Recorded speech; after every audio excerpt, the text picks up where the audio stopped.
Hola, ¿qué tal? Soy Dani Mantilla y estamos aquí en Kinótico, en el set interior, en el Festival de San Sebastián, patrocinado por Repsol, en el Hotel María Cristina, donde hablamos con talento nacional e internacional, como es el caso de Hlynur Pálmason, director del Amor que permanece, que tuvo su premier mundial en el Festival de Cannes y ahora está aquí en Perlak. Welcome, Hlynur. Thank you very much. This is not your first time here in San Sebastián. No, I was here 3 years ago with Gosland, and then I've been here a couple of times just to enjoy the Basque Country. Yeah. So This film feels like a huge departure from Gosland in spirit, in scale. Why did you want to do something more intimate and personal this time? I think it was just a natural step from after we made Gosland, and after have been exploring that for a while, for a couple of years. It just felt like we wanted to do something that's more playful and more absurd and fun, and so we started working on the Leather Domains. If we use a label, we could say that in a way it's a divorce drama, but it has nothing to do with all the divorce drama we had seen before. Why this theme for you? No, I think sometimes when we're making things, we sometimes I sometimes have this feeling of what I don't want the film to be, and that's you don't want to make a film where people are arguing the whole time, or I don't want to make a film about a certain kind of divorce drama. So I sometimes know what I don't want it to be, but trying to figure out what I wanted it to be took quite some time. So it was shot over a long period of time. But I wanted first and foremost to just explore time and how we spend time with the ones we love, and how precious that time is. I think that was the core of the exploration for us. I'm intrigued by the writing process. How open was the film? Because it has like not sketches, but like moments, scenes in life. How written was before the start of the filming? Well, I think it has this kind of feel because it's made over such a long period of time that it makes it more fragmented, and I don't know if that's a good thing or a bad thing, but it was a feeling that I also felt while I was writing and working on it. But it kind of fitted it was kind of like a mosaic of emotions and feelings and fragments, and I kind of like that. I kind of like that it was sort of flowing from one moment to another without going. You didn't have to understand, the whole narrative or where we were in the story. It just sort of just goes on, and I kind of like the flow of that. I must confess that the first thing I said to my colleagues when I returned to our apartment after watching the film was, well, we have already seen the Palm Dog winner. Hitchcock said that one should never work with animals or children. How do you feel about that after this film? I think I make films in a very different way than Hitchcock. I think he made his films. I think he finished them, and they were edited and finished in his head before he shot them. So I think the shooting process for him was probably more mechanical, and probably more just capturing exactly what he needed to put it together. I think I'm more open to surprises and sort of also just hoping for being surprised and hoping for the material to not only surprise me but just go further than my imagination. So I think me and Hitchcock are very different in that way, and I think the best things in the world are often animals and kids, and the more the merrier. The more of that the better the film is for me. When did you realize that the surreal elements fit in this story? It kind of just slowly grew while I was writing and filming. There was these kind of side stories that began having like a darker side, almost like you see, at first you see the only one side, and it's quite warm and bright, and then suddenly it began, being colder in winter, and suddenly the scenes began being darker also, and sometimes absurd. And I just decided that to embrace it and just to work with it, and so that became quite a big side of the film, a very important side to this one. And sometimes it's funny and sometimes it's brutal, but I'm really happy that we just went along with it. At a White Day, Gosland got a lot of attention. Do you feel the responsibility to keep doing film in your country, in Iceland? I don't know if it's responsibility, but I have a very, I really enjoy making work, and I really enjoy working because I have a really good crew. I have people around me that I want to spend time with and make stuff with, and I have a lot of ideas and a lot of things that I'm working on that I'm very excited about. But it's not a responsibility to my the flag of the country or anything like that. My first film was Danish, Winter Brothers. My second film was A White Day, which was an Icelandic film. The third film was a Danish film called Gosland, that was also Icelandic. So it's always you try to find money to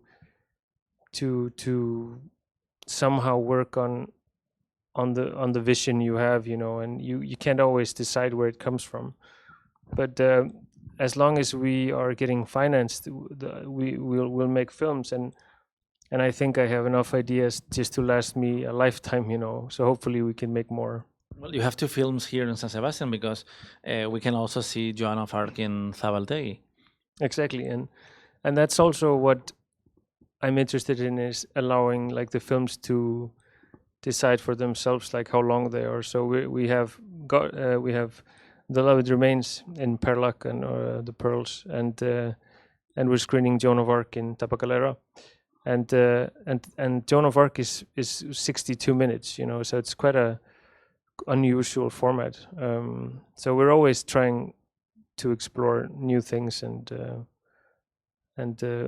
sometimes make projects that are only 15 minutes and sometimes they're longer, and just allowing them to decide how long they are. Mm-hmm. There are not that many filmmakers that also work as a DOP in their films.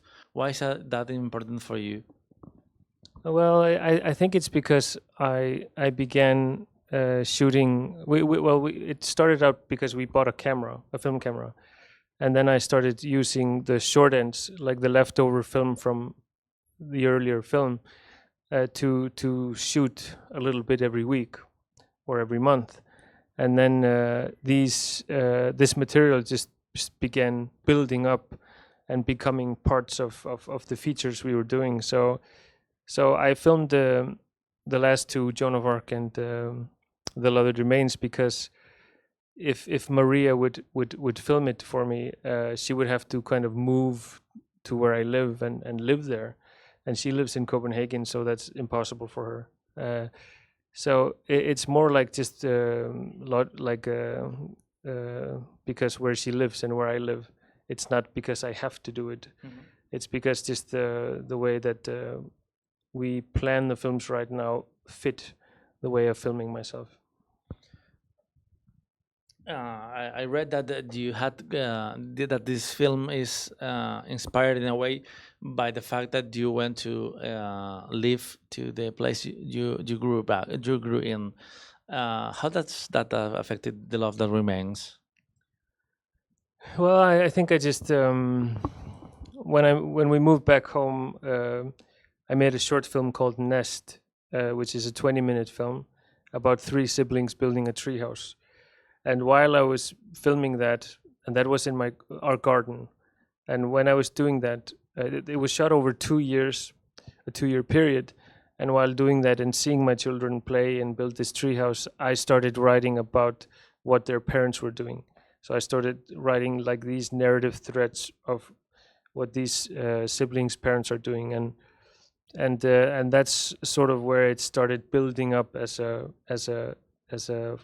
fundament or a script or a narrative for The Love That Remains. But the image that kind of, the first image I made for the film was back in 2017, where you see the roof being pulled off the studio in the beginning of the film. This was actually my studio that was being torn apart, and I filmed the roof being lifted off. So that was the first image I made for The Love That Remains.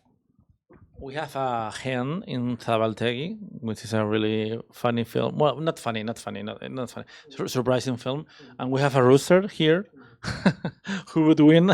No, how did it? Yeah, the running gag with the rooster. How did that came up? How is your creative process when you're working with the ideas? What fits, what doesn't fit, and when you tell yourself, "Let go, let's try things." I think it's about what the film, like what kind of film is this we're working on, and what does it want to do? What is, like, how is it spontaneous, or is it intuitive? Is it like very strict and very conformed?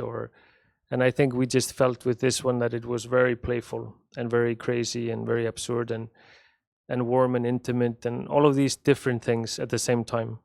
And when you explore two characters, and then you go further out and you explore a family, and then you go further out and you explore their chickens, and then you go further and explore the dog and everything. And when you just start looking at things, just narratives emerge, ideas come. And I think just sometimes allowing also the strange to seep in and just be expressive with that also, because it comes from a true place often. If you get an idea, it's like Allen Ginsberg said, like, first thought, best thought. It's kind of like, if you get a thought, if you get an impulse to do something, it's often for a reason. I'm not saying that films are just impulses, they're not, but they are sometimes.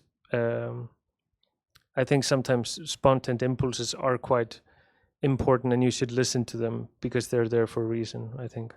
What's your relationship with film festivals? Because they can elevate a film, but they can harm it as well. I was talking the other day about Joachim Trier, and he said, for example, that when he did his first film in English, Louder Than Bombs, it got banned in Cannes, and it was difficult for the life of the film after that.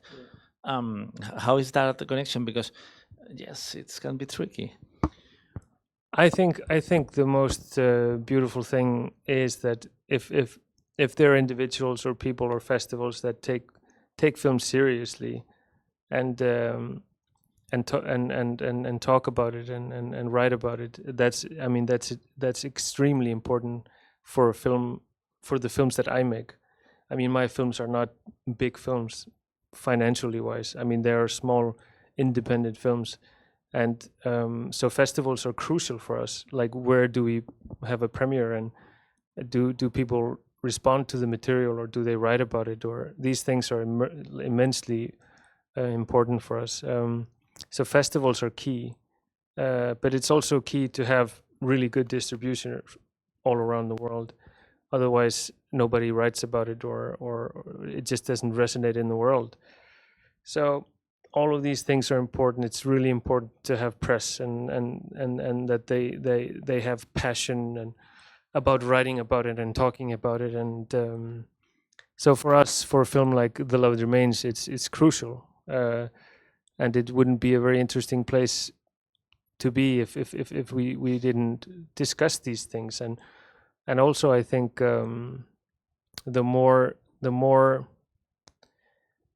a film is, I don't know if it's small, but the more like different it is, or I don't know if you can say art house or whatever, the more difficult it is to get it into the market, the mainstream market. So, and festivals can be keys to doing that, because I think it's also important that we make films that divide, and make films that make you doubt. That you think, like, I don't even know if this is good, or I feel like this film really shook me in a bad way, or I think that's also important.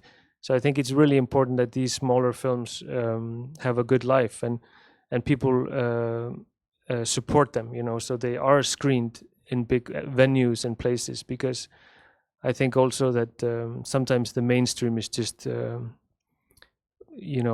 sometimes it feels that the mainstream is more just watered out art house film, just sometimes the most the sharpest things, the most interesting things are more in the underdogs or the new filmmakers coming out, or so that's often the case, that's often the films that you are looking at, so yeah.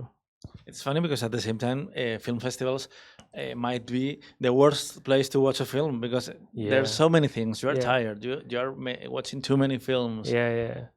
But I think it's also like, I mean, if you're used to seeing a lot of films, your muscles are quite in tune to that. I think you're wired up that way, and I think but it does happen that people get very kind of they get into this kind of world, this circle of festivals, circle of seeing films, and you're kind of and then when you see something different, you respond to it, in a good way or a bad way. I think both. But you begin to think that films should be a certain way, or can they be different? Or if you see something different, is that positive or negative? I think that's very interesting, and I think it's very interesting also formats, like how long should they be? Can they be shorter, or can be longer, or can you distribute a film that is 60 minutes? Or all of these things I think are very interesting for me. And just to add, in the end, it's like, sometimes when you and me go and see a film and we're drinking a beer with someone afterwards, we tend to speak quite hard about the film, Either we're being really positive and like just hailing the film, or we can speak quite brutally and be quite hard on the film.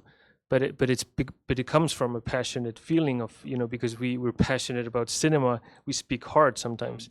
But it's not meant in a bad way. It's just like so when people don't respond to my films, I'm totally okay by that. I really am, and I understand that it's not for everyone, and it shouldn't be for everyone. It should be.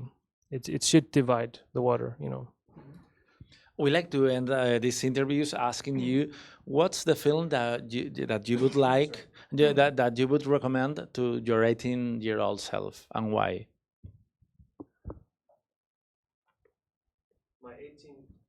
Recommend my 18. Yeah. I think I came quite late to cinema, so I would recommend seeing. I would recommend seeing Cassavetes and reading and thinking about how he writes, because I really love his films, and I think I really love his structure and form of his films, and how his scripts are written. That's something that interests me a lot now, and I think if I saw it a little bit earlier, it would have helped a lot. So yeah, Cassavetes. Thank you. Enjoy San Sebastián. Thank you very much.